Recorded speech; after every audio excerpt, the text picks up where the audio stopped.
नमस्कार मित्रों, steno for all में आपका स्वागत है। हम आपको 80 शब्द प्रति मिनट की गति से हिंदी डिक्टेशन उपलब्ध कराने जा रहे हैं। एक विशेष सूचना सुने ध्यान से। जो साथी हमारे व्हाट्सएप ग्रुप से जुड़ना चाहते हैं, पीडीएफ या हमारी जो भी नोटिफिकेशन आती है उसे अपने व्हाट्सएप पर प्राप्त करना चाहते हैं, उसके लिए अब आप हमारे व्हाट्सएप ग्रुप से जुड़ सकते हैं। डिस्क्रिप्शन में दिया गया है। एक और बात, जो लड़कियां अगर हमारे व्हाट्सएप ग्रुप से जुड़ना चाहती हैं उनके लिए अलग से एक सेपरेट ग्रुप बनाया गया है। अगर वह जुड़ना चाहती हैं तो आप हमारे डिस्क्रिप्शन में दिए हुए नंबर पर या हमारे जो स्क्रीन पर दिया हुआ नंबर आ रहा है उस पर कॉल कर सकते हैं या SMS हमें व्हाट्सएप पर कर सकते हैं। हम आपको ग्रुप में जोड़ देंगे। धन्यवाद। चलो तैयार रहें। स्टेनो फॉर ऑल में आपका स्वागत है। हम आपको 80 शब्द प्रति मिनट की गति से हिंदी डिक्टेशन प्रोवाइड कराने जा रहे हैं। ये पार्ट 2 है। Ready, start.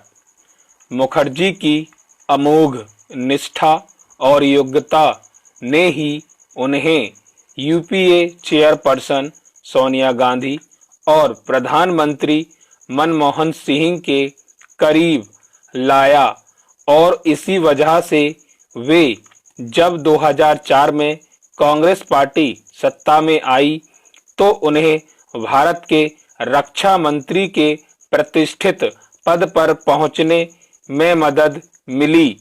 सन 1991 से 1996 तक वे योजना आयोग के उपाध्यक्ष पद पर आसीन रहे।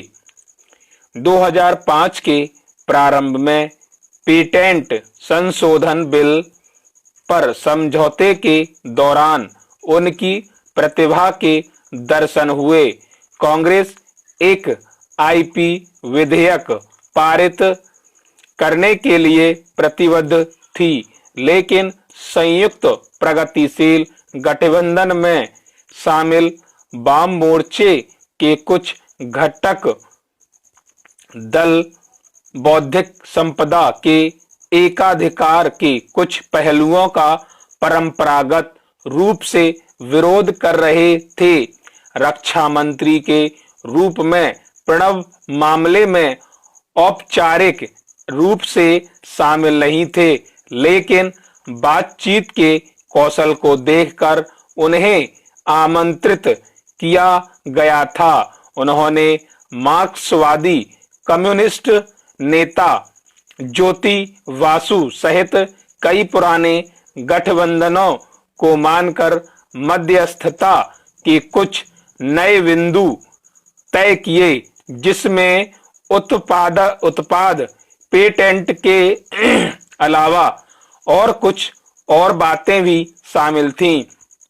तब उन्हें वाणिज्य मंत्री कमलनाथ सहित अपने सहयोगियों यह कहकर मानना पड़ा कि कोई कानून नहीं रहने से बेहतर है कि एक अपूर्ण कानून बनाना।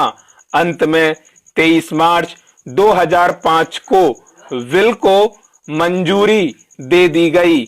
मुखर्जी की खुद की छवि पाक साफ है, परंतु सन 1998 में रिलीफ कॉम को दिए गए एक साक्षात्कार में उनसे जब कांग्रेस सरकार, जिसमें वह विदेश मंत्री थे, पर लगे भ्रष्टाचार के बारे में पूछा गया था तो उन्होंने कहा, भ्रष्टाचार एक मुद्दा है।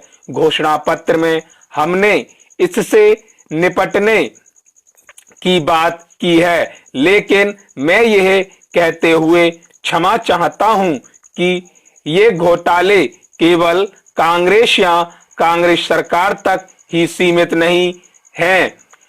बहुत सारे घोटाले हैं। विभिन्न राजनीतिक दलों के कई नेता उनमें शामिल हैं। तो यह कहना काफी सरल है कि कांग्रेस सरकार भी इन घोटालों में शामिल थी। 24 अक्टूबर 2006 को जब उन्हें भारत का विदेश मंत्री नियुक्त किया गया। रक्षा मंत्रालय में उनकी जगह ए.के. एंटनी ने ली, प्रणब मुखर्जी के नाम पर। एक बार भारतीय राष्ट्रपति जैसे सम्मानजनक पद के लिए भी विचार किया गया था, लेकिन केंद्रीय मंत्रिमंडल में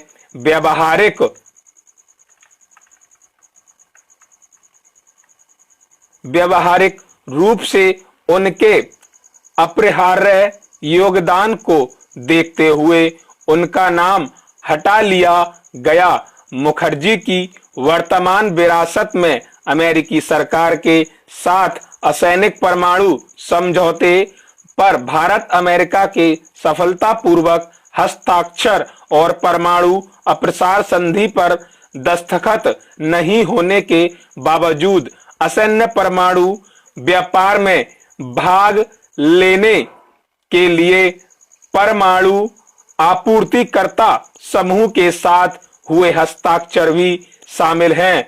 सन 2007 में उन्हें भारत के दूसरे सबसे बड़े नागरिक सम्मान पद्म विभूषण से नवाजा गया। मनमोहन सिंह की दूसरी सरकार में मुखर्जी भारत के वित्त मंत्री थे। इस पद पर वे पहले 1980 के दशक में भी काम कर चुके थे। 6 जुलाई 2009 को उन्होंने सरकार का वार्षिक बजट पेश किया। इस बजट में उन्होंने क्षुब्ध करने वाले फ्रिज बेनिफिट टैक्स और कमोडिटीज ट्रांसैक्शन कर को हटाने सहित कई तरह के कर सुधारों की घोषणा की। उन्होंने ऐलान किया कि वित्त मंत्रालय की हालत इतनी अच्छी नहीं है कि माल और सेवा कर लागू किए बगैर काम चल सके। उनके इस तर्क को कई महत्वपूर्ण कॉरपोरेट अधिकारियों और अर्थशास्त्रियों ने सराहा। प्रणब ने राष्ट्रीय ग्रामीण रोजगार गारंटी अधिनियम, लड़कियों की साक्षरता और स्वास्थ्य जैसी सामाजिक क्षेत्र की योजनाओं के लिए समुचित धन का प्रावधान किया। इसके अलावा उन्होंने राष्ट्रीय राजमार्ग विकास कार्यक्रम, बिजली का विस्तार और जवाहरलाल नेहरू राष्ट्रीय शहरी नवीकरण मिशन सरीखी बुनियादी सुविधाओं वाले कार्यक्रमों का भी विस्तार किया। हालांकि कई लोगों ने 1991 के बाद लगातार बढ़ रहे राजकोषीय घाटे के बारे में चिंता व्यक्त की, परंतु मुखर्जी ने कहा कि सरकारी खर्च में विस्तार केवल अस्थायी है और सरकार वित्तीय दूरदर्शिता के सिद्धांत के प्रति पूरी तरह प्रतिबद्ध है।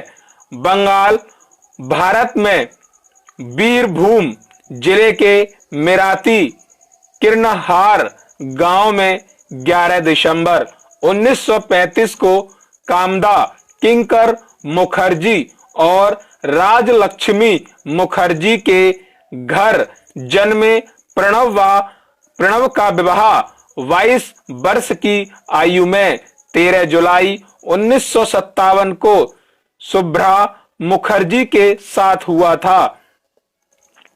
उनके 2 बेटे और 1 बेटी, कुल 3 बच्चे हैं।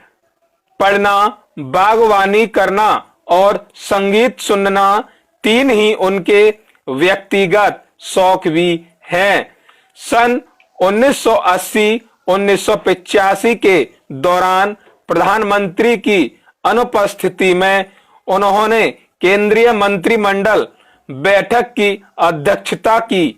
उन्हें सन 2008 के दौरान सार्वजनिक मामलों में उनके योगदान के लिए भारत के दूसरे सर्वोच्च नागरिक पुरस्कार पद्म विभूषण से नवाजा गया। प्रणब मुखर्जी को 26 जनवरी 2019 में भारत रत्न से सम्मानित किया गया।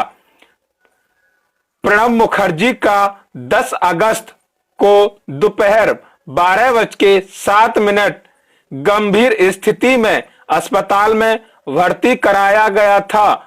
उसी दिन उनके मस्तिष्क में जमे खून को हटाने के लिए उनकी सर्जरी की गई थी।